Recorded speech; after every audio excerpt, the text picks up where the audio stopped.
Szanowni Państwo, witamy na spotkaniu z zastępcą sekretarza stanu, panem Antonym Blinkenem, w Bibliotece Publicznej Miasta Stołecznego Warszawy. Now I'll switch to English so it's easier for our guest and some of the members of the audience, but you have Polish translation available. Ladies and gentlemen, Your Excellencies, dear Mr. Secretary, my name is Michal Baranowski and I'm a director of the Warsaw office of the German Marshall Fund, the United States. Mr. Secretary, it's wonderful to host you here for this important conversation at GMF. We are, at the beginning, I wanted to thank Ambassador Jones and all the embassy staff, especially Frank de Paris, for very successful cooperation in preparation for the event, as well as the director of the public library, where we are meeting, Michal Strong, for graciously hosting us in this beautiful building. Mr. Director, if you could, thank you very much. We are meeting today almost on the eve of a NATO summit that is historical in terms of the challenges that the alliance is facing. From Russia, that is aggressive, maybe even provocative on the Eastern Front, to the chaos of the Middle East and the danger of terrorism and ISIS facing us from the south. Leaders this summer will have to find a robust and credible answers to these challenges. The Warsaw Summit will have to be both a summit of unity as well as ambition to meet the goals of transforming alliance for the world that is increasingly unstable around us. As this is all happening, both the EU and US are facing serious debates about their role in the world. The British vote in 2 weeks before the NATO summit will determine the trajectory of European integration and Europe's ability to engage in the world. The presidential election in the US are very much also about the vision of the US leadership in the world. According to Pew Research, 77% of Americans believe that NATO is a good thing for America. As some of you know, most of you know, not all of the major candidates for the President of the United States agree. This is why it's particularly crucial to hear the American perspective on NATO and the relations with Europe. And there is hardly anyone better to address it than Deputy Secretary Antony Blinken. Secretary Blinken has been in the center of European relations for over 2 decades. He served as the Senior Director for Europe at the National Security Council during the first NATO enlargement. He later served as the Staff Director at the Senate Foreign Relations Committee, where he was the key collaborator of Mr. Biden on NATO enlargement debates. In fact, we wouldn't be here celebrating a process in the run-up to the NATO summit if not for the NATO enlargement and people like Secretary Blinken and his collaborators in the US. He then served as National Security Advisor to Vice President Biden, followed by the role of Principal Deputy National Security Advisor to the President Obama, and in 2014 was confirmed as the Deputy Secretary of State. Mr. Secretary, in 2005, in Foreign Affairs, you wrote in an article written actually with my friend and mentor, Ron Asmus, you wrote, "United States needs a strong, self-confident Europe, partner that can bring its weight to bear in addressing threats to the common interest in Europe and beyond." These are the themes we would like to discuss today. We look forward to your thoughts on transatlantic alliance and the road ahead toward and beyond Warsaw. Mr. Secretary, the floor is yours.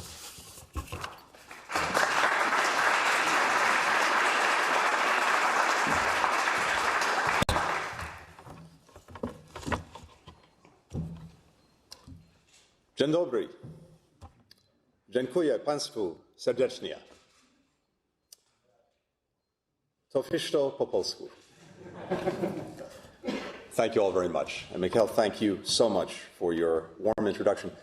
Thank you also for referencing our mutual friend, Ron Asmus, who, more than just about anyone, not only had the vision in the United States for a Europe whole and free and at peace, but was able to help realize it through his action.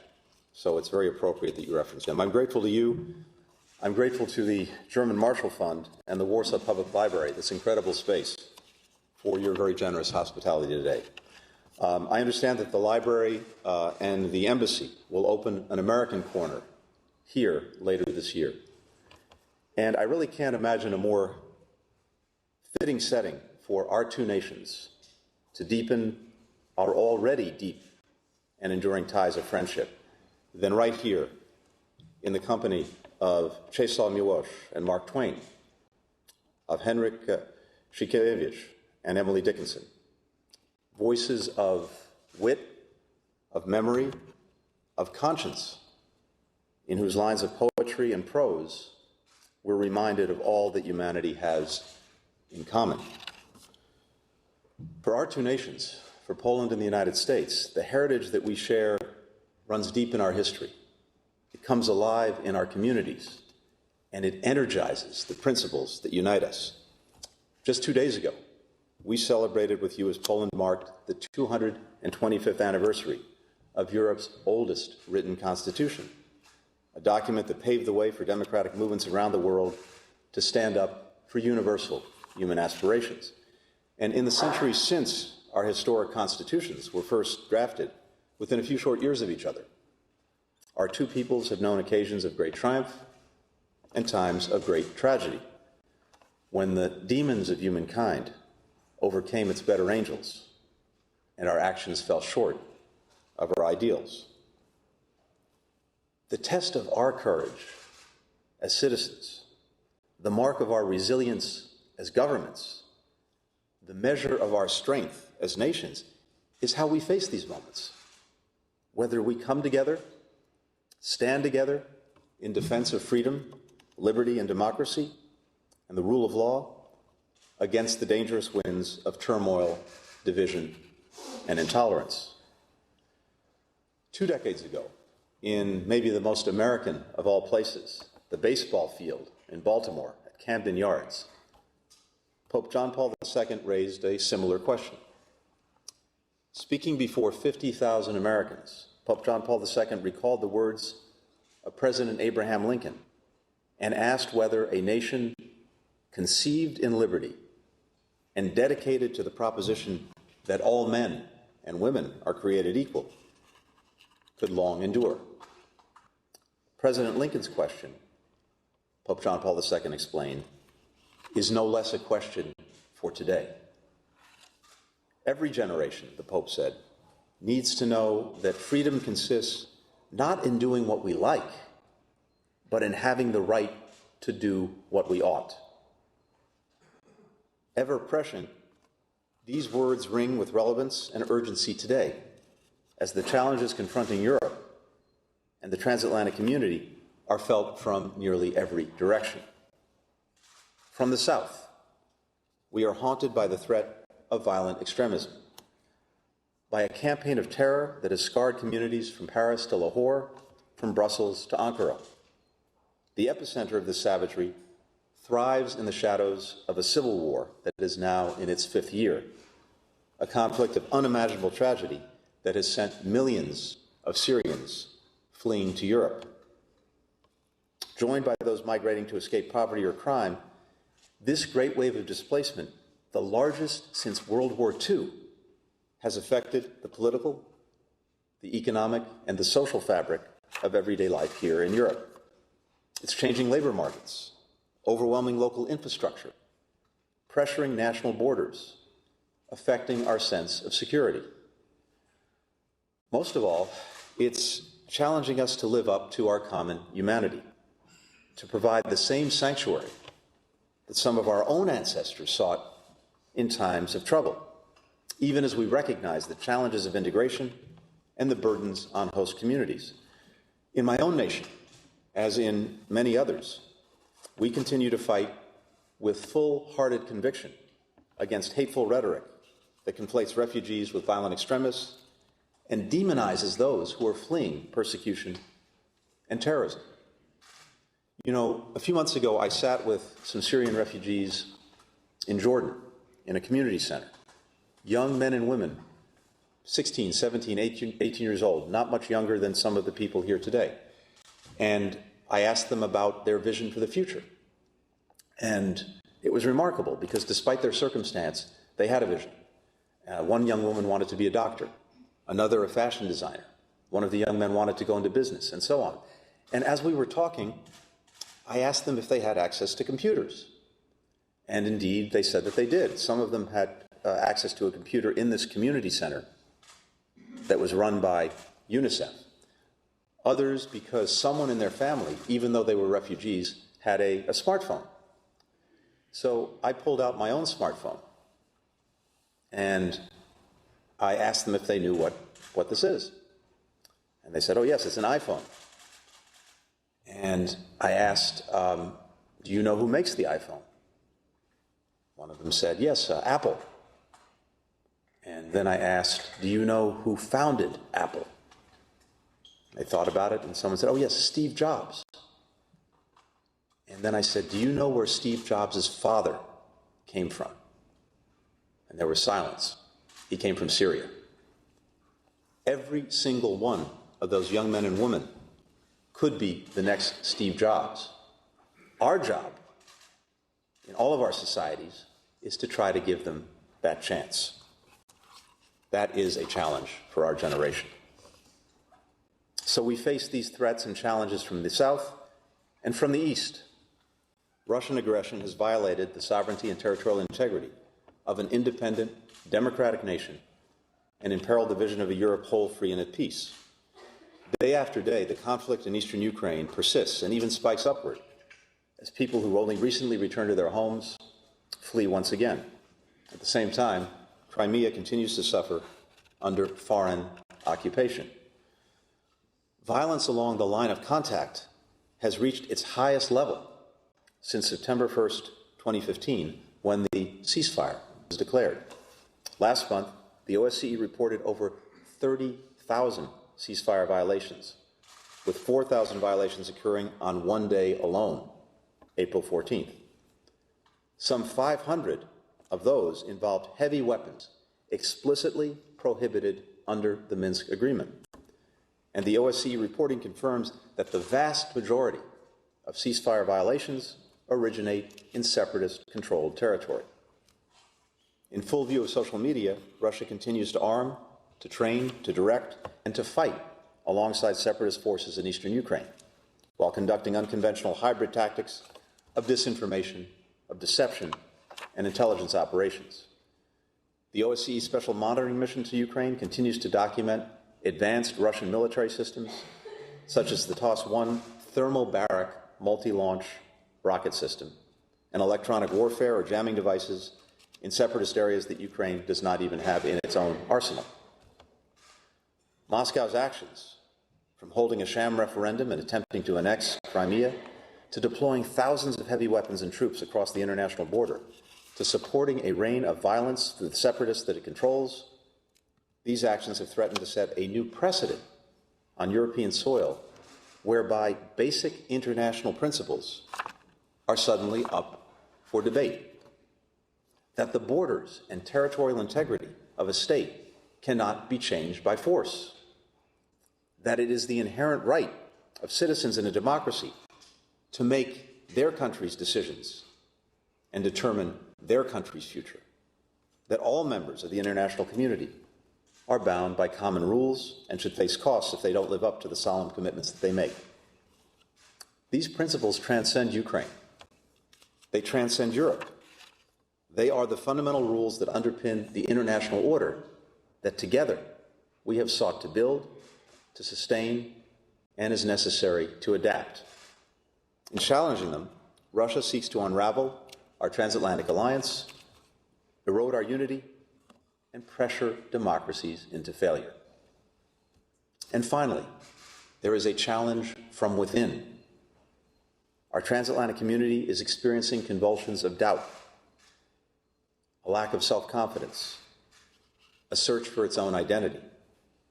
In my own country, we see these concerns reflected and amplified by election year politics. In Europe, slow economic growth, polarizing politics, the rise of extremist parties, and challenges of community integration have led some to debate the merit, the utility of the great European project and the alliances that sustained it. Some even question the basic tenets of liberal democracy and whether our model of government can survive these times of crisis. So why does all this matter? With so much at stake, it is imperative that we remember the reasons why NATO, the European Union, and the international order that they represent and help to shape are so profoundly consequential to the health, the strength, and security of each and every one of our countries. 71 years ago, out of the rubble of war and the pain of unfathomable national loss, our predecessors made one of the wisest decisions in human history. With the gift of foresight, they resisted the temptation to concentrate power in the hands of the victors or to wall off our nations from the rest of the world. Instead, they built an international system of institutions, of rules, of norms, dedicated to peace and progress. Their purpose was to prevent for all time a return to war between and among great powers, and to create a safe, stable environment in which countries could grow and develop to the benefit of all of their citizens. Of course, this didn't eliminate all turmoil, all trouble, all conflict, but it got the big picture right. They managed to bind age-old adversaries in Europe together through a new common architecture of trade and commerce. They built a political military alliance committed to peace through strength and designed to protect its nations equally. Feats that seem almost unremarkable today, but remain Herculean when you put them in the context of history. As Poles, Baltic peoples, Czechs, Hungarians, and others changed the map of Europe, the great institutions of the transatlantic world expanded to support and protect the peaceful transition of newly free nations of Central Europe to democracy. The construction of this transatlantic project was never easy. Old questions of nationalism had to be confronted. New questions of burden sharing and sovereignty had to be answered. Free and independent nations had to cut the noose of authoritarianism, and the great specter of nuclear war had to be deterred. More than once, as President Obama said, skeptics predicted the demise of this great project. But the vision that a previous generation had did more than prevail. It flourished, providing a foundation of democracy and stability that has underwritten an unparalleled period of peace and prosperity for Europe, the United States, and much of the world. This is our inheritance, a legacy that confers upon those of us, all of us, who have shared in its benefits, a responsibility to renew and to revitalize its founding purpose and governing principles. There is no better place to take up this responsibility than here in Warsaw, where we came together in 2000 to found the Community of Democracies, and where the leaders of all 28, soon to be 29, members of NATO will convene for a summit in July to review our progress and to set our course forward. The continued strength of NATO, the most effective alliance the world has ever known, is not inevitable. It's not simply a given, to be counted on when it's needed, neglected when it's not. It requires constant upkeep, significant reinvestment in the basis of its enduring power, our unity, our capabilities, and our values.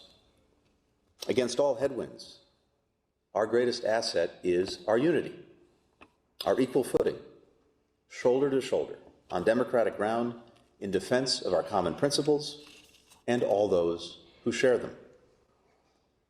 There are no second-class citizens in NATO. From the first day a country is accepted into the alliance, the United States and our NATO allies undertake an ironclad military commitment to collective defense. We stand together, President Obama said 2 years ago on Castle Square, now and forever. For your freedom is ours. This is true for every member of NATO. It's true for Poland, for Estonia, for Latvia, for Lithuania, and for Romania and Bulgaria, where I'm traveling later this week. Commitments come with responsibilities. If we're going to adapt to 21st century threats, then all NATO allies must contribute their full share toward our common security. That means implementing the pledge that allies made in Wales on defense spending by 2024, which Poland is proudly doing, including shifting new spending toward investments for the future, not just legacy costs like pensions. It means strengthening our overall deterrence and defense posture to counter these emerging challenges in the East as well as the South. It means ensuring rotational land, sea, and air presence along NATO's eastern edge. And it means maintaining NATO's open door to nations that meet our high standards. The United States takes our NATO commitments very seriously. Through the European Reassurance Initiative, we've rotated a series of aircraft to Poland for training and exercises, including the A-10, the F-15, the F-16, and the C-130.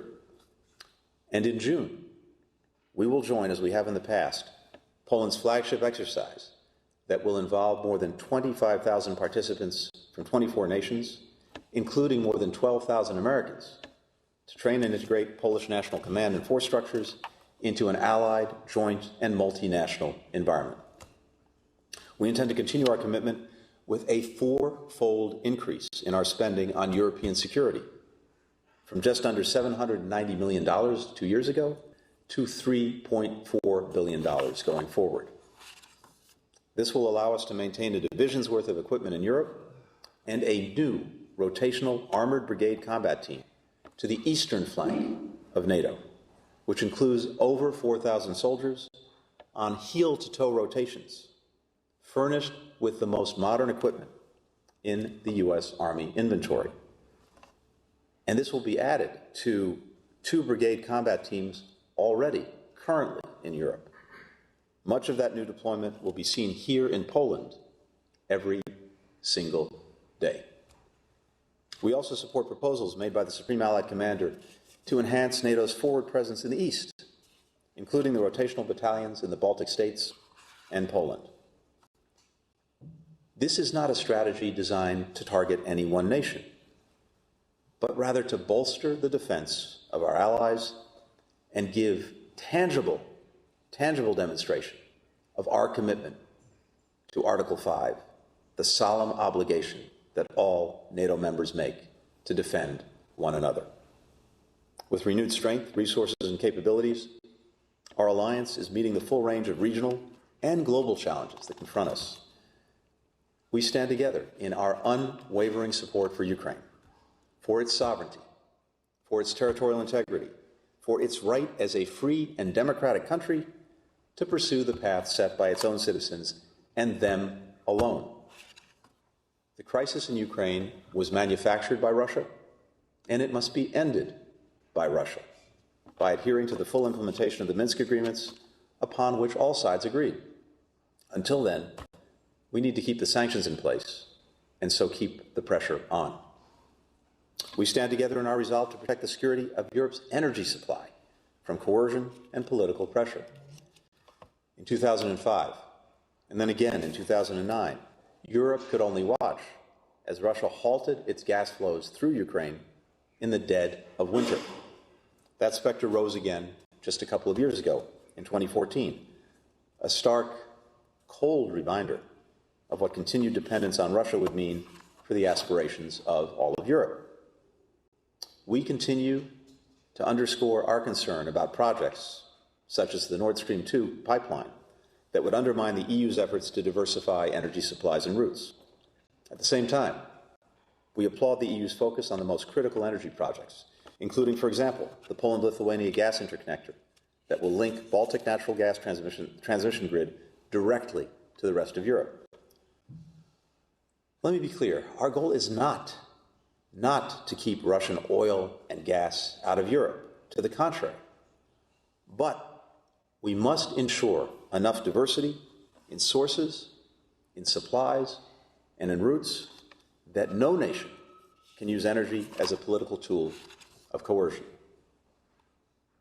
We stand together also in our commitment and determination to defeat Daesh, to eradicate the sanctuaries it uses to launch attacks in Europe, and to stop the recruitment, the radicalization, and the mobilization of people, especially young people, to engage in terrorist acts. All 28 NATO allies contribute to the counter-ISIL or counter-Daesh coalition, some providing life-saving humanitarian aid, some striking Daesh targets, some supporting the air campaign that has deprived Daesh of 44% of the territory it once controlled in Iraq and 16% in Syria. We stand together in our responsibility to shut down criminal networks that are profiting by smuggling desperate families and children to Europe. The EU is strongest when it implements a common policy of intake and processing, and by supporting refugees with the same solidarity it's shown in addressing other emergencies, from the financial crisis to the Balkan Wars. As a virtue of its history and geography, Poland knows the struggle of refugees and the impact of migration all too well. This crisis transcends race, ethnicity, and gender, and so should the policies of all EU member states. It is incredibly difficult for countries to absorb migrants, refugees, asylum seekers. We understand the burdens that it places on communities. We struggle ourselves in the United States with our own commitment to resettlement. But I ask you, don't lose sight.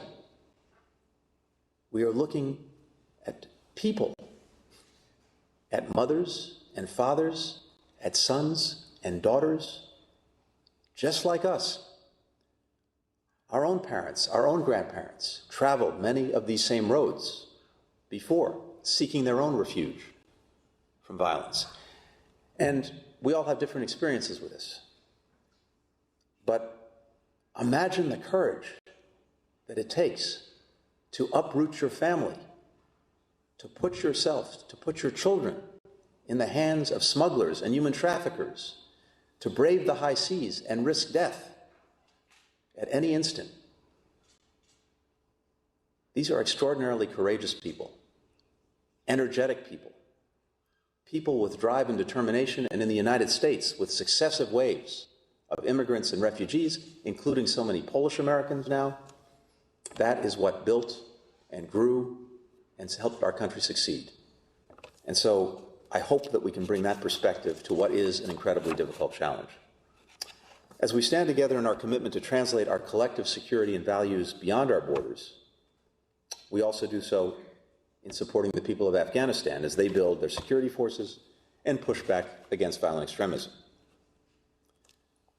We have important and legitimate debates within NATO, within the EU, among our governments, between our peoples, about how best to address these complex challenges, including particularly the complex security challenges that we face. But what defines us as an alliance is our willingness to take difficult steps that go beyond our national interests and defend and protect every ally. Our unity is essential in deterring our adversaries who prey on our differences, who try to exploit our disagreements, and who seek to sow discord among us. That is the vulnerability that they're seeking. Yet those who seek to fray the transatlantic bonds underestimate the resolve of our alliance. Like the dictators of the mid-20th century, they mistake our tolerance and commitment to the rule of law as weakness. They misjudge open debates as division, compromise as surrender.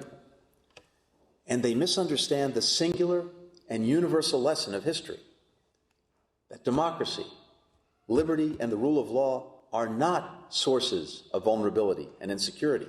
To the contrary, they constitute our greatest reservoir of strength and stability. From the founding of our alliance, we recognized that our security rested not only on the might of our military capabilities, but also on the health of our democratic institutions. And we committed to discuss openly and confidently, both to help each other fulfill the promise of our ideals. NATO's preamble emphatically states that our collective defense alliance is also a community of values, founded on the principles of democracy, individual liberty, and the rule of law. In the bleakest years of communist oppression, it was this abiding struggle for human dignity and freedom that inspired solidarity, which in turn inspired the world and gave rise to other great democratic movements throughout this region. The real success of these movements was that they did not stop with elections. They continued on. You continued on with the backbreaking, painstaking work of building and safeguarding the fundamental institutions of democracy: a free press, civil society, political parties, accountable forces, police forces, judicial independence, a representative parliament. No democracy is flawless. No nation always resists the temptation to retreat toward repressive tactics and intimidation in times of crisis and strife. No nation has preserved the balance of powers with perfect equilibrium. Debate and dialogue are the lifeblood of democracy. But history has also taught us that democracies work best and are at their strongest when they embrace separation of powers, checks and balances, and show due respect for judicial independence and judicial review. In my own country, in the United States, we often find that the results of our efforts don't meet our expectations, and the voices that prevail are sometimes merely the loudest, not necessarily the wisest. Our allies never shy away from reminding us in the United States when we slip from our pursuit of what we call a more perfect union. And we're better off for it. Indeed, our very own Declaration of Independence demands, and I quote, a decent respect to the opinions of mankind. Because the enduring resilience of democracy comes from its ability to learn from its mistakes, to confront its own imperfections with honesty, with openness, with transparency. We remain confident that Poland, with its extraordinary tradition of democracy, will find a solution to its current constitutional tribunal dispute in accordance with its constitution and the highest international standards of rule of law. At the request of the Polish government, the Council of Europe's Venice Commission outlined several recommendations toward a resolution of this debate, such that Poland could continue to provide the strongest, brightest example for fledgling democracies around the world that seek to follow in its historic footsteps. And we're grateful to Poland for hosting the OSCE Office for Democratic Institutions and Human Rights, a partner in our efforts to advance the rights and dignity of all people. The fierce regional and global challenges that confront our alliance do not look as they once did, but they demand no less unity of effort, no less accountability for our promises, no less commitment to the values that brought us together in the first place so many years ago. The politics of division, the voices of intolerance, the aggression of bullies have had one clear and unmistakable effect. They have bound our alliance even closer together. Today, NATO is as strong as it has ever been. 21 years ago, as he was departing America on a flight to Rome, appropriately named Shepherd 1, John Paul II turned to the thousands gathered to see him off and offered one last tribute to the democratic ideals first articulated in our constitutions more than 2 centuries ago.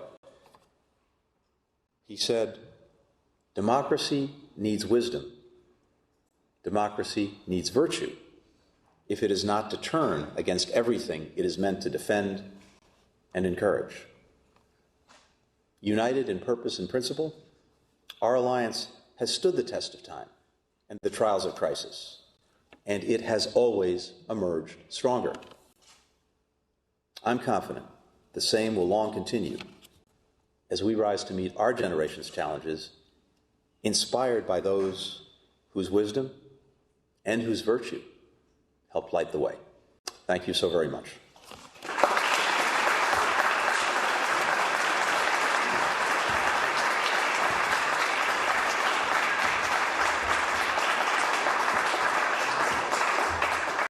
Thank you very much, Secretary, for this vision of transatlantic alliance and America really reaching out to the world. We have a couple minutes, literally, for a very, very brief follow-up. I wanted to ask you, you outlined a vision of the alliance built on the US that is willing to engage with the rest of the world.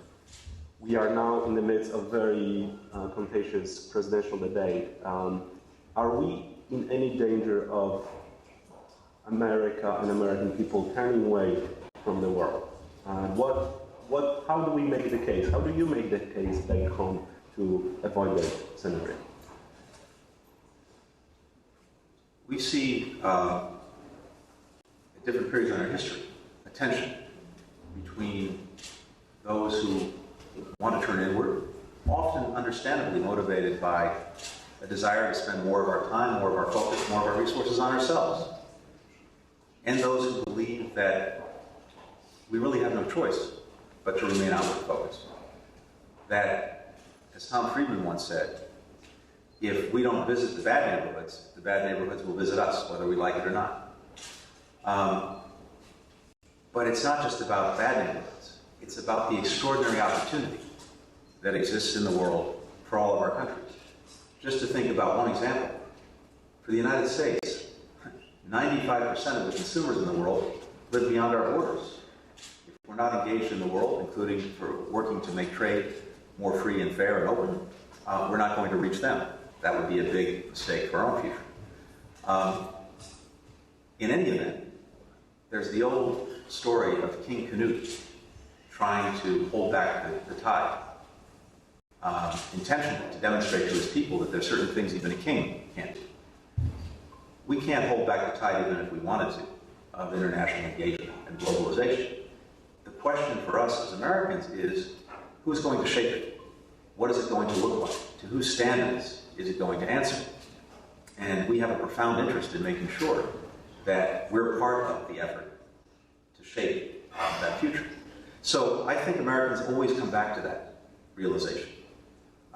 And I'm convinced that they will at this time too, even if our political debate raises these questions. You know, in my capacity now, I'm a diplomat, and I have great pride, despite all of the challenges that we face, despite all of the shortcomings that are manifest, at what diplomacy has been able to achieve. And if you'll forgive me, American diplomacy has been at the forefront of this. In just the last couple of years, it is American diplomacy and American leadership that brought more than 65 countries together to take on Daesh. It's a big struggle. We have a lot of work to do. But it is that effort that brought countries together. American diplomacy and leadership played a lead role in bringing countries together in Paris to forge a historic agreement on climate change. Our leadership and diplomacy brought countries together around the world to combat the outbreak of Ebola and put it back in a box. Our leadership, our diplomacy, produced an agreement to end the challenge posed by Iran's nuclear program. Our leadership, my boss, Secretary Kerry, personally helped usher in the first democratic transition of power in Afghanistan's history. It's fragile, but again, that's leadership and diplomacy in action. And I can go on across the board with example after example, where absent that engagement, absent that leadership, these things don't happen. And they're manifestly in the interest of the United States and the American people. So, even in these difficult times when these basic ideas of leadership and engagement are questioned, I'm still convinced that when people look at it objectively, they come back to the imperative of American engagement. Let me follow up with one specific question on, you mentioned Article 5, the ironclad protection that it has for all the parties.